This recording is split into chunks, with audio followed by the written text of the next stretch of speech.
नमस्कार शेतकरी बांधवांनो. यावर्षी आपण कृषक 2026 मध्ये बरेचसेच परदेशातील देशात तंत्रज्ञानाची प्रात्यक्षिके केलेली आहे आणि त्यातलं जे प्रात्यक्षिक म्हणजे मॅग्नेटोफोनिक्स, चुंबकीय तत्वाच्या आधारित जी काही शेती म्हणतो त्याला आपण हवेतील शेती, की जे आपण स्पेसमध्ये लोक काम करतात किंवा जे आपले वीर जवान बॉर्डरवर काम करतात त्या ठिकाणी कोणताच स्रोत नसतं आपल्याला भाजीपाला पिकवायचं.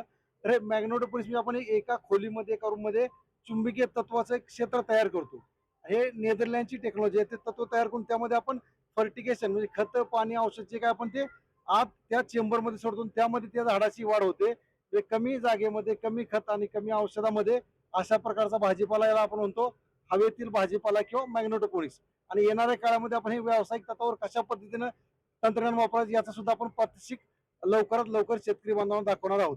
आता फक्त उद्याचा शेवटचा दिवस राहिला कृषक एक्झिबिशन पाहण्याचा. तरी महाराष्ट्रातील सर्व शेतकरी बांधवांना आव्हान आहे की अशा प्रकारचे पाण्यातील, हवेतील, कोकोपीट मधील बऱ्याचशा शेतीतलं तंत्रज्ञान आपल्याला कृषी विज्ञान केंद्र बारामती या ठिकाणी पाहायला मिळणार आहे. तरी सर्वांनी या ठिकाणी भेट द्यावी. धन्यवाद.